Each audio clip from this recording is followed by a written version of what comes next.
आऊज़ुबिल्लाहिमिनश्शैतानिर्रजीम बिस्मिल्लाहिर्रहमानिर्रहीम। अस्सलाम वालेकुम वरहमतुल्लाहि वबरकातुहू। डियर स्टूडेंट्स, कैसे हैं आप? उम्मीद है खैरियत से होंगे। तो पहले मुझे ये बताएं कि आपको बोर्ड साफ नज़र आ रहा है और दूसरे नंबर पे मेरी आवाज़ आ रही है, ये कंफर्म करें ताकि मैं लेक्चर शुरू करूं। हाँ जी, are you listening my voice? और बोर्ड आपको साफ नज़र आ रहा है? क्यों जी?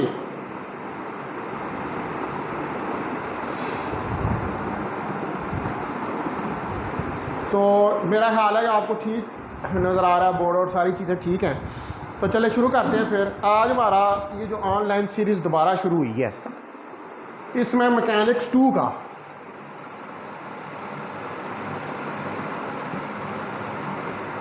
का लेक्चर नंबर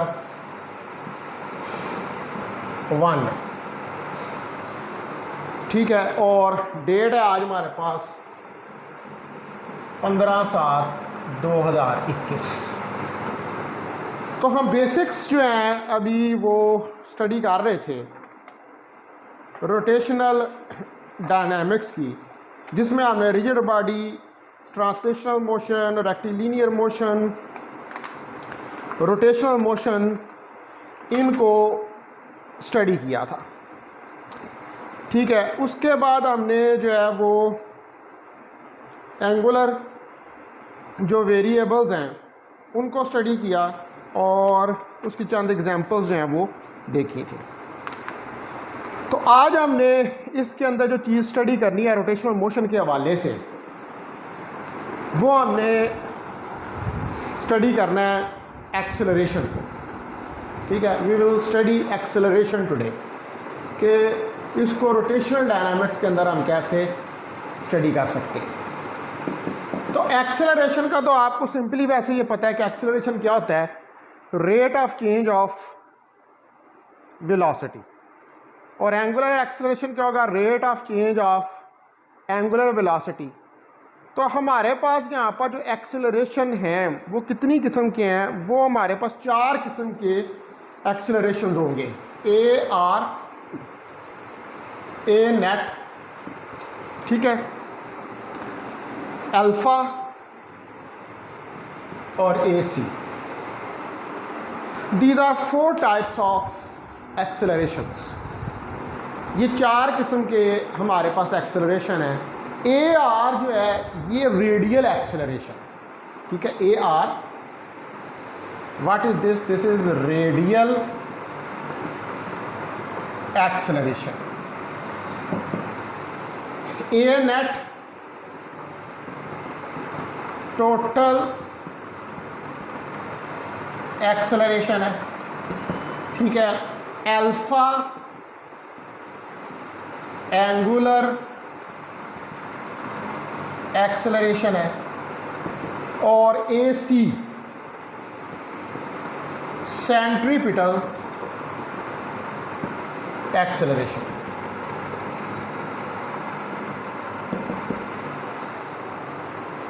ये हमारे पास 4 किस्म के एक्सेलरेशंस हैं। तो इन सब का आपस में ताल्लुक है रोटेशनल मोशन के हवाले से। हम ये सारे जो हैं इनको एक दूसरे से रिलेट कर सकते हैं। We can relate all these with each other. हम इनको एक दूसरे के साथ रिलेट कर सकते हैं, ठीक है। चारों, रेडियल को, एक्सेलरेशन को, एंगुलर को, सेंट्रीपिटल को और टोटल एक्सेलरेशन को। अब सपोज करें कि किसी पॉइंट या किसी रोटेशनल बॉडी के लिए जो वेलोसिटी है हमारे पास, ठीक है, फॉर ए रोटेशनल बॉडी, कोई रोटेशनल बॉडी है आपके पास। तो रोटेशनल बॉडी जो है, आप सपोज करें कि ये एक बॉडी इस सर्कल के अंदर रोटेट कर रही है, ठीक है, और ये हमारा इसका पिवट पॉइंट है और ये इसकी टेंजिशियल वेलोसिटी v है। ठीक है, तो हमारे पास जो है ये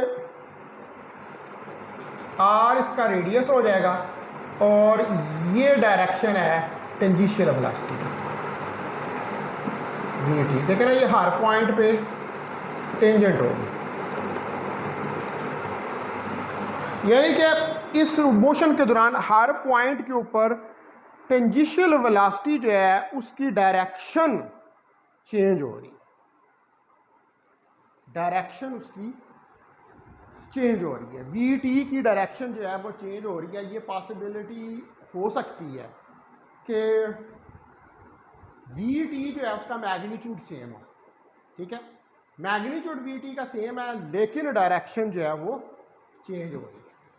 टेंजिशियल वेलोसिटी हर पॉइंट के ऊपर सर्कल के अंदर चेंज हो रही है, रोटेशन के दौरान चेंज हो रही है। इसका मतलब है कि v का मैग्नीट्यूड तो सेम रह सकता है लेकिन v की डायरेक्शन जो है इट विल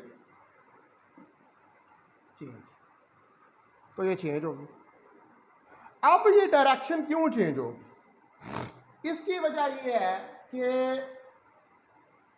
जब किसी बॉडी के ऊपर फोर्स एक्ट करती है तो उसके अंदर एक्सेलरेशन प्रोड्यूस होता है according to Newton second law. ठीक है, इसी तरह जब यानी कि टार्क एक्ट करता है तो टार्क एक्ट करने से एंगुलर एक्सेलरेशन अल्फा जो है वो प्रोड्यूस होता है अगर if body is moving in a circle. ठीक है, यानी कि जो एंगुलर एक्सेलरेशन है वो कब पैदा होता है? जब टार्क जो है वो एक्ट करता है। अगर टार्क एक्ट कर रहा होगा तो एंगुलर एक्सेलरेशन प्रोड्यूस होगा, एंगुलर एक्सेलरेशन चेंज होगा। तो इसका मतलब है कि अगर मैग्नीट्यूड जो है वो हमेशा चेंज होता है, ठीक है, इफ द मैग्नीट्यूड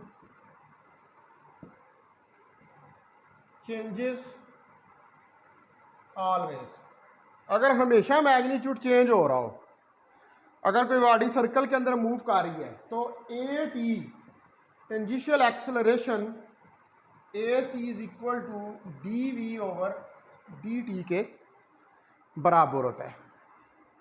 ठीक है, तो ये क्या है कि अगर v, ये केस कब है? If v is changing its direction.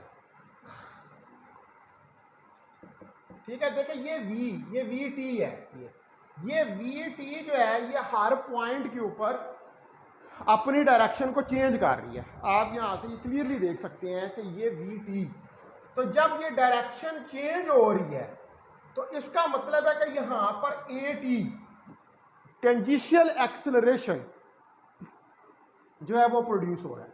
A T क्या होता है? टेंजिशियल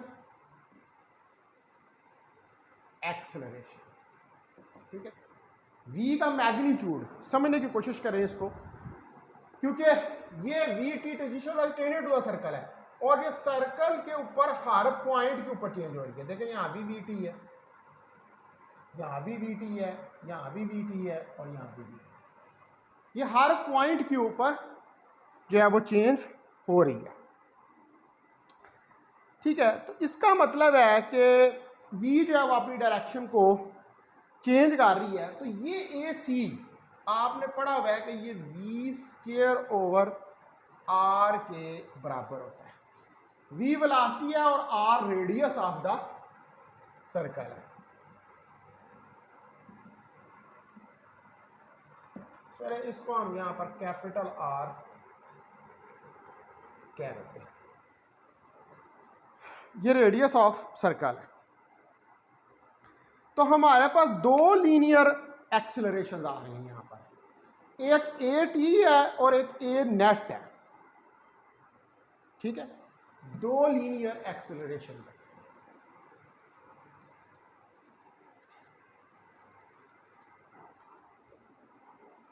We have two linear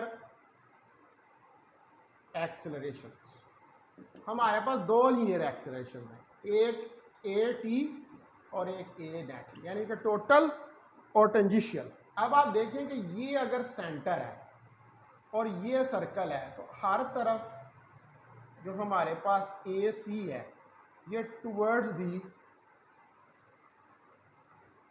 centre of circle होगा। हमेशा सेंट्रीपिटल एक्सेलरेशन जो है वो सेंटर ऑफ द सर्कल की तरफ एक्ट करता है, ठीक है, a c. It always acts towards the centre of a circle, ये हमेशा सेंटर ऑफ सर्कल की तरफ एक्ट करता है। और ए टी जो है इसकी दो डायरेक्शंस होती हैं, ठीक है, A T tangential acceleration, it has two directions, इसकी दो डायरेक्शंस होती हैं हमारे पास। कौन कौन सी डायरेक्शंस होती हैं? ए टी या तो पैरेलल होता है ए सी के, और यहाँ ए सी एंटी पैरेलल होता है वी टी के, ठीक है, या ए टी के, ठीक है, यानी कि ए सी जो है, ए टी जो है दैट इज पैरेलल टू ए सी। अगर टेंजेंशियल एक्सेलरेशन पैरेलल है तो मैग्नीट्यूड जो है वो इंक्रीज करेगा, ठीक है, यानी कि टेंजेंशियल एक्सेलरेशन और सेंट्रीपिटल एक्सेलरेशन अगर पैरेलल है, एक दूसरे के बराबर है, तो मैग्नीट्यूड बढ़ेगा। लेकिन अगर ए टी एंटी पैरेलल है ए सी, तो फिर मैग्नीट्यूड जो है विल डिक्रीज, तो मैग्नीट्यूड जो है वो फिर डिक्रीज करेगा, ठीक है। तो अब अगर हम ये देखें कि हम ए नेट जो है वो कैसे फाइंड कर सकते हैं, तो ए नेट जो है उसके अंदर दो चीज़ें आ रही हैं, ठीक है, जो टोटल एक्सेलरेशन है उसके अंदर एक तो आ रहा है टेंजेंशियल एक्सेलरेशन और दूसरा आ रहा है सेंट्रीपिटल एक्सेलरेशन। तो मैं तो यहाँ पर ये डायग्राम बनाता हूँ, इस डायग्राम को आप देखें तो उससे हमें समझ आएगी कि हम किस तरह नेट एक्सेलरेशन जो है उसको कैलकुलेट कर सकते हैं। आप देखें कि ये एक सर्कल है, ठीक है, और ये हमारे पास टेंजेंशियल एक्सेलरेशन है, और इस तरफ ये हमारे पास सेंटर की तरफ जो एक्ट कर रहा है वो ए सी है, ठीक है, ये ए सी है, ये ए टी है, और ये इसके दरमियान 90 डिग्री का एंगल बन रहा है। तो ये क्या बन रही है? एक राइट एंगल ट्राइंगल बन रही है। तो अगर ये राइट एंगल ट्राइंगल बन रही है तो ए नेट, ये ए नेट का वेक्टर है ये वाला, ठीक है, तो ए नेट जो है वो हमारे पास किसके बराबर होगा? ए सी का स्क्वायर प्लस ए टी का स्क्वायर का अंडर रूट। ये हमारे पास नेट एक्सेलरेशन जो है वो निकल आएगा। तो इसका मतलब है कि आपके पास जो नेट एक्सेलरेशन है वो सेंट्रीपिटल एक्सेलरेशन और टेंजेंशियल एक्सेलरेशन पे मुनहसर है, डिपेंड कर रहा है। और सेंट्रीपिटल एक्सेलरेशन जो है वो हमेशा सेंटर की तरफ जो है वो एक्ट करता है, और टेंजिशियल एक्सेलरेशन हमेशा टेंजेंट टू द सर्कल होता है, यानी कि टेंजिशियल एक्सेलरेशन और सेंटीपिटल एक्सेलरेशन के दरमियान में 90 डिग्री का एंगल बन रहा है इस फिगर के मुताबिक। और अगर ये दोनों पैरेलल हो तो मैग्नीट्यूड इंक्रीज होता है, और अगर एंटी पैरेलल हो तो मैग्नीट्यूड एक्सेलरेशन का डिक्रीज होता है। ठीक है डियर स्टूडेंट्स, तो ये सर्कुलर मोशन के अंदर ये दो एक्सेलरेशन, इनको समझना जरूरी है। एंगुलर एक्सेलरेशन तो हमने समझ लेंगे, लेकिन हमें साथ पता हो जाना चाहिए कि सर्कुलर मोशन के अंदर ये दो एक्सेलरेशन जो हैं वो भी इन्वॉल्व होते हैं। अब आप आए जरा एंगुलर एक्सेलरेशन की तरफ, जो कि तीसरा एक्सेलरेशन है।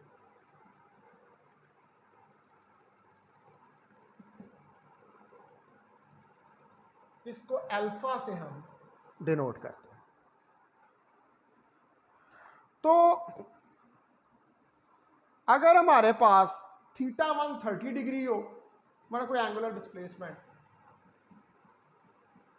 थीटा 2 45 डिग्री हो, और थीटा 3 हमारे पास 60 डिग्री हो, ये एंगुलर डिस्प्लेसमेंट है। तो यहां पर कांस्टेंट रेट है 15 का, कांस्टेंट रेट है 15 का। ठीक है, यानी कि चेंज और डिस्प्लेसमेंट के अंदर आ रही है वो कांस्टेंट रेट के साथ आ रही है। ठीक है, कितना कांस्टेंट रेट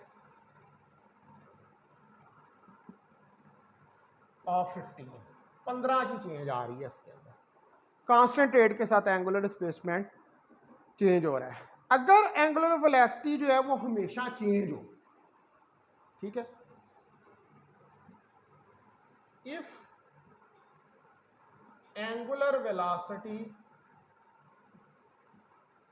ऑलवेज चेंजेस, अगर एंगुलर वेलोसिटी हमेशा चेंज हो तो हम कहते हैं कि the rate of change of angular velocity is known as angular acceleration. The rate of change of angular velocity is known as, तो जो rate of change of angular velocity है इसको हम कहते हैं अल्फा, यानी कि एंगुलर एक्सेलरेशन, और ये d omega over D T के बराबर होता है। ठीक है जी, this is known as angular acceleration, d omega over D t. आप देखें कि जो लीनियर एक्सेलरेशन है ए, वो d we over D T के बराबर होता है। तो वो है लीनियर वेलोसिटी की चेंज, और ये है एंगुलर वेलोसिटी की चेंज। तो हमारे पास जो फार्मूले हैं आपने पहले देखे हुए हैं कि एस आर थीटा के बराबर होता है और वी आर ओमेगा के बराबर होता है, यानी कि जब आप एंगुलर और लीनियर वेरिएबल्स को करते हैं तो ये हमारे पास रिलेशन होते हैं। और एक और हमारे पास रिलेशन होता है कि ए टी आर अल्फा के बराबर होता है।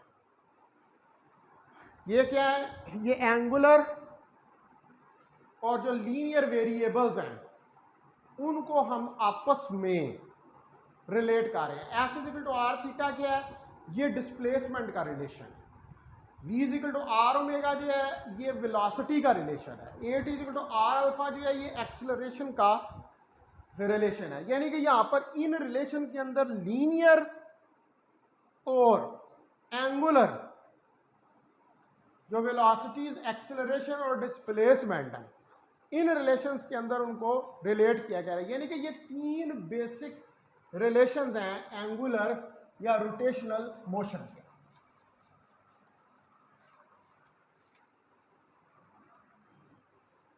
अच्छा, अब आप सपोज करें कि अगर हमारे पास ओमेगा कांस्टेंट है, यानी कि एंगुलर वेलोसिटी जो है वो चेंज नहीं हो रही, तो फिर अल्फा एंगुलर एक्सेलरेशन जीरो होगा, क्योंकि alpha D omega over D T के बराबर होता है। तो ये जीरो ओवर डी टी, तो that is equal to constant. तो ये हमारे पास कांस्टेंट के बराबर जो है वो आ जाएगा। अगर ए टी आर अल्फा के बराबर है और अल्फा जीरो है, तो a t are into zero, तो ए टी भी हमारे पास फिर जीरो के बराबर होगा। लेकिन अगर ए टी जीरो है तो क्या ए सी भी जीरो होगा? नो, ए सी जो है वो जीरो नहीं होगा, क्योंकि ए सी सेंट्रीपिटल एक्सेलरेशन है और वो हमेशा सेंटर की तरफ एक्ट करता है और वो सेंट्रीपिटल फोर्स की वजह से प्रोड्यूस हो रहा है, इसलिए ए सी जीरो नहीं होगा। ठीक है, ए टी जीरो हो सकता है लेकिन ए सी जो है वो जीरो नहीं होगा। यानी कि जो आपका नेट एक्सेलरेशन है उसके अंदर ए सी की कंट्रीब्यूशन आती रहेगी कि इवन ए टी जो है वो जीरो हो जाए, क्योंकि नेट देखें ना, ए नेट जो है वो आपके पास ए टी का स्क्वायर ये है। तो ये अगर जीरो होता है, यानी कि अगर अल्फा जीरो हो, अगर एंगुलर एक्सेलरेशन जीरो हो, तो ये वाला एक्सेलरेशन जीरो हो जाता है, लेकिन ए सी तो रहता है। ए सी जो है वो जीरो के बराबर नहीं होता इस केस के अंदर। ठीक है, तो जो ए सी है एक्चुअली ए सी होता है D we over D T, rate of change of velocity, और यहां पर v जो है ये बराबर है आर ओमेगा के। तो ए c d r omega over D t, ये r omega over D T. तो यहां से हमारे पास जो ए टी है, सॉरी ये ए टी है, ये ए टी है, D r omega over D t, ये आ जाएगा हमारे पास। तो यहां से ए टी क्या आएगा? ए टी आप देखें कि r d omega over D T, तो a t r d omega over D t, a T is equal to are alpha. तो ए टी जो है वो हमारे पास अल्फा के बराबर आ जाएगा। तो रोटेशनल मोशन में अगर ओमेगा कांस्टेंट है इन रोटेशनल मोशन, ठीक है,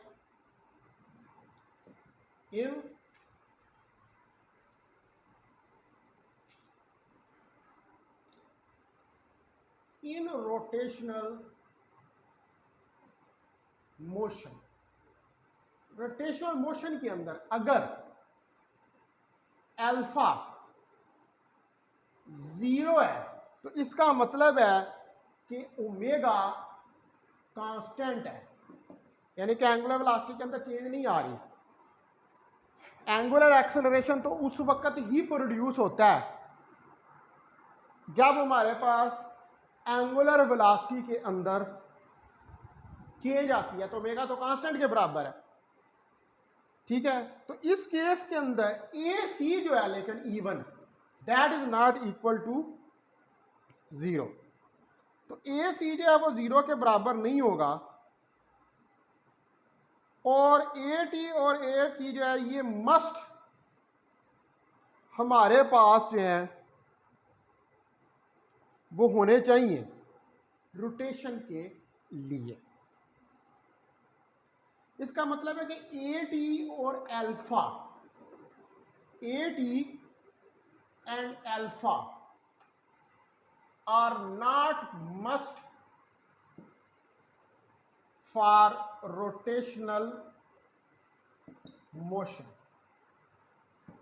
लेकिन AC is must for rotational motion। लेकिन ए सी जो है वो मस्ट है। ए टी और अल्फा टेंजेंशियल एक्सेलरेशन, और अगर अल्फा 0 भी हो, इसको समझने की कोशिश करें इस पॉइंट को। देखिए अगर अल्फा 0 है तो बॉडी रोटेट कर रही है, अगर अल्फा 0 है तो बॉडी रोटेट कर रही है, लेकिन उसका एंगुलर एक्सेलरेशन जो है वो 0 है। ए टी अगर 0 है तो तब भी बॉडी रोटेट कर रही है, लेकिन जो टेंजेंशियल वेलोसिटी है उसका मैग्नीट्यूड सेम है। ठीक है, इस बात को मैं फिगर बना के फिर दोबारा से इसको एक्सप्लेन करता हूं। आप देखें कि ये पिवट पॉइंट है, ये सर्कल है, ये बॉडी मूव कर है, ये इसकी टेंजेंशियल वेलोसिटी। अगर इसकी टेंजेंशियल वेलोसिटी का मैग्नीट्यूड चेंज नहीं हो रहा तो ए टी यहां पर 0 होगा, और अगर ये एंगुलर वेलोसिटी जिसके साथ मूव कर रहा है उसके अंदर कोई चेंज नहीं आ रही, वो कांस्टेंट है, तो फिर अल्फा 0 होगा। लेकिन ये रोटेट कर रहा है और सेंट्रीपिटल एक्सेलरेशन सेंटर की तरफ एक्ट कर रहा है। तो इसका मतलब है कि रोटेशन के लिए सेंट्रीपिटल एक्सेलरेशन का होना बहुत जरूरी है। रोटेशन के लिए सेंट्रीपिटल एक्सेलरेशन का होना जरूरी है, लेकिन टेंजेंशियल एक्सेलरेशन और एंगुलर एक्सेलरेशन का होना जरूरी नहीं है। ठीक है, क्योंकि ए टी आर अल्फा के बराबर है, तो अगर अल्फा 0 होगा तो फिर ए टी भी 0 हो जाएगा according to this relation. But A C is not equal to 0, लेकिन ए सी जो है वो 0 के बराबर नहीं है और बॉडी रोटेट करती रहेगी। ठीक है डियर स्टूडेंट्स, तो अब हम देखते हैं डायरेक्शन अल्फा और omega.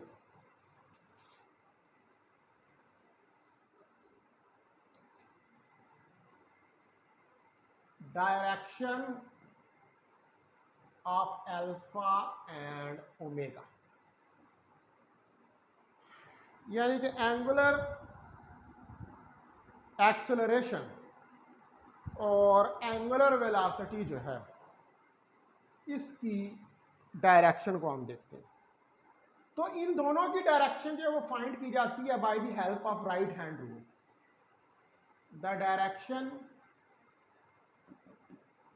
Of alpha and omega is determined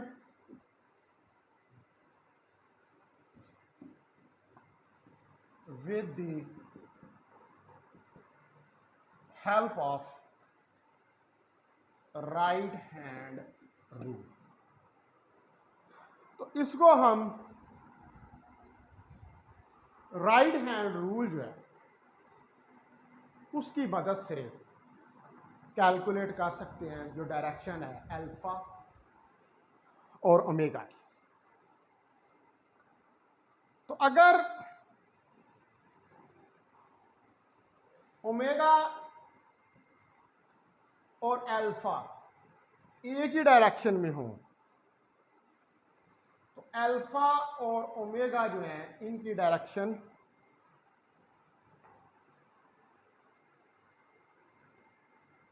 same होगी, और अगर अल्फा जो है वो ऑपोजिट हो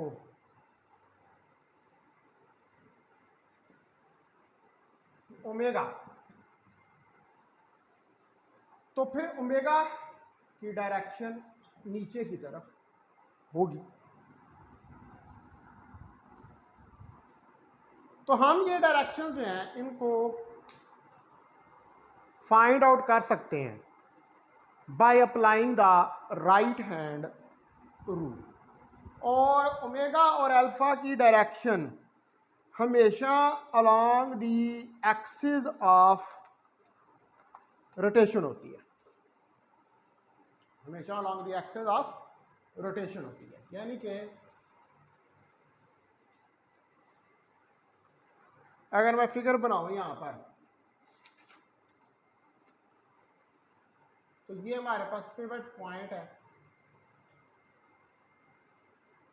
ये सर्कल के अंदर मोशन हो रही है, ये कोई पॉइंट पी है, तो ये मेरे पास वी है, और इस तरफ मेरे पास ये इस तरह करके मूव कर रहा है, ये मेरे पास एल्फ है, ठीक है। बल्कि ये मेरे पास ए सी है, centripetal acceleration.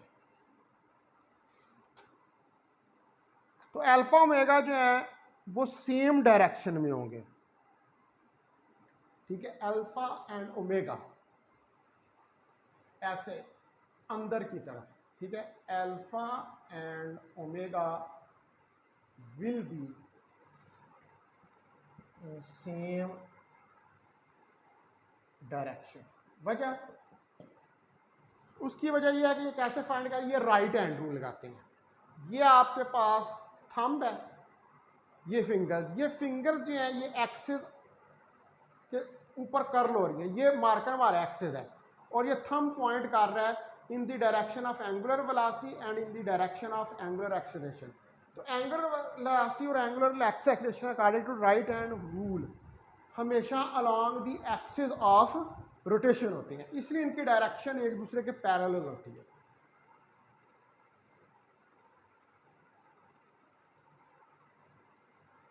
According to right hand rule, तो जो राइट हैंड रूल है उसके मुताबिक omega and alpha are along the axis of rotation. तो ये along the axis of rotation जो है वो हमारे पास होते हैं, यानी कि ये एक ही डायरेक्शन के अंदर एक्ट कर रहे हैं। इसी तरह जो एंगुलर डिस्प्लेसमेंट है उसकी डायरेक्शन भी along the axis of rotation होती है। एंगुलर डिस्प्लेसमेंट, एंगुलर वेलोसिटी और एंगुलर एक्सेलरेशन, ये तीनों वेरिएबल्स जो हैं एंगुलर वेरिएबल्स, इनकी direction according to right hand rule along the axis of rotation जो है वो होती है। अब हमने जो है वो रिलेशन जो पीछे हम सारे डिस्कस कर रहे हैं, v is equal to r omega और at is equal to are alpha, इनको ज़रा कैलकुलेट करके देखें।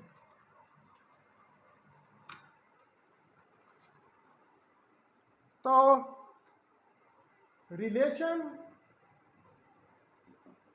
Between linear and angular variables, linear और एंगुलर वेरिएबल्स के दरमियान में रिलेशन।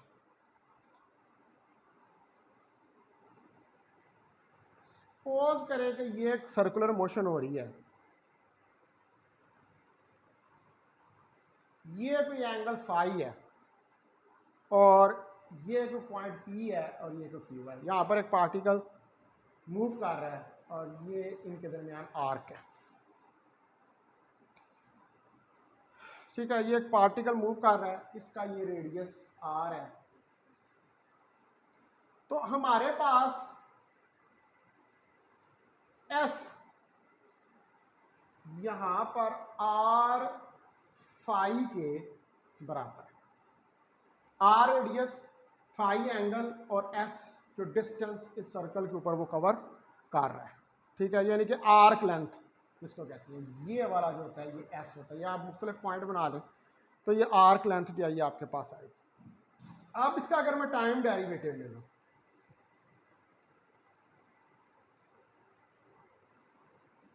ठीक है, ये आ जाएगा। तो D S over D T बराबर है लीनियर वेलोसिटी के, और D phi over D T बराबर है एंगुलर वेलोसिटी के। तो ये इक्वेशन क्या बन जाएगी? ये बन जाएगी हमारे पास v is equal to are omega.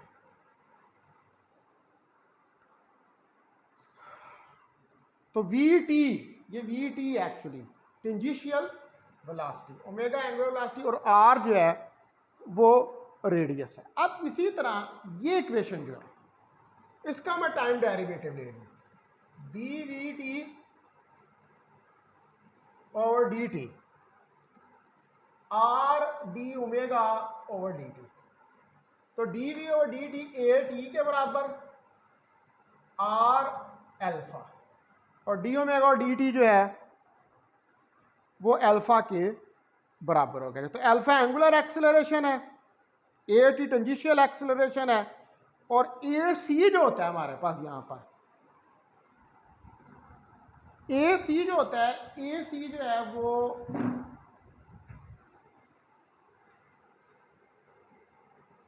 That is V square over R. तो यहां पर यानी कि ये वी टी होता है, तो यहां पर अगर मैं वैल्यू रखूं तो r square omega square over r, r से कट गया तो ए सी is equal to are omega square. यानी कि ए सी का एक्सप्रेशन हमारे पास टेंजेंशियल वेलोसिटी और एंगुलर वेलोसिटी, टेंजेंशियल वेलोसिटी और एंगुलर वेलोसिटी दोनों की फॉर्म में होता है। ठीक है, तो जो सेंट्रीपिटल एक्सेलरेशन है इसको हम एंगुलर वेलोसिटी की टर्म में भी लिख सकते हैं, और इसको हम लीनियर वेलोसिटी की टर्म में भी लिख सकते हैं। और एंगुलर वेलोसिटी जो होती है उसकी डायरेक्शन हमेशा along the axis of rotation होती है, और जो टेंजेंशियल वेलोसिटी होती है it is always tangent to the circle. तो इसका मतलब है कि इनके दरमियान में जो एंगल है, यानी कि ओमेगा और वी टी के दरमियान में जो एंगल बनेगा फिर वो 90 डिग्री का एंगल हमारे पास बनेगा। ठीक है डियर स्टूडेंट्स, तो अब जो हमारे पास ये एंगुलर वेलोसिटी है, और ये मैंने अभी इनकी यहाँ पर जो है वो मैग्नीट्यूड फॉर्म्स जो हैं उनको कैलकुलेट किया। ठीक है, ये मैग्नीट्यूड फॉर्म्स हैं, a T is equal to r alpha और v t is equal to are omega. ये मैग्नीट्यूड और स्केलर फॉर्म्स है। ठीक है, ये मैग्नीट्यूड या स्केलर फॉर्म्स है। तो अब हमने इनकी जो है वो वेक्टर फॉर्म भी कैलकुलेट करके देख लिया, लेकिन क्योंकि हमारी अब मीटिंग जो है उसका टाइम ओवर हो रहा है, तो मैं इसको यहाँ पर एंड करता हूँ। फिर कल के लेक्चर के अंदर जो है मैं इसको करूँगा कंप्लीट। तो मुझे स्क्रीनशॉट ले लेने हैं।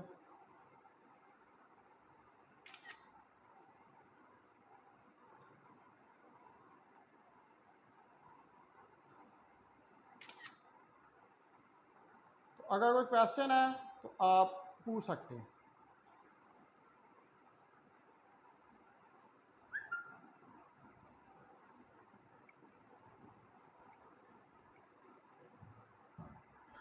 तो बहुत शुक्रिया स्टूडेंट्स आपका। तो you can ask me question on WhatsApp, यहाँ आप मुझे जो है वॉइस मैसेज भी भेज सकते हैं, और आप मुझे जो है वो टेक्स्ट भी कर सकते हैं अगर आपको इस लेक्चर के अंदर कोई बात समझ नहीं आई। तो आज हम यहीं पर लेक्चर जो है वो अपना उसको एंड करते हैं। ठीक है, हमने जो है वो ए टी आर एफ और वी टी आर मेगा ये मैग्नीट्यूड फॉर्म्स जो हैं उनको कैलकुलेट कर लिया है। तो कल जो है वो हम फिर इसको नेक्स्ट आगे फर्दर प्रोसीड करेंगे, और आपकी जो क्लास है इंशाल्लाह अब सैटरडे वाले दिन भी हुआ करेगी। चूँकि ऑनलाइन क्लास है तो हम सैटरडे को छुट्टी नहीं करेंगे, तो सैटरडे को भी क्लास हुआ है। तो बहुत शुक्रिया आपका। अस्सलाम वालेकुम वरहमतुल्लाहि वबरकातुहू।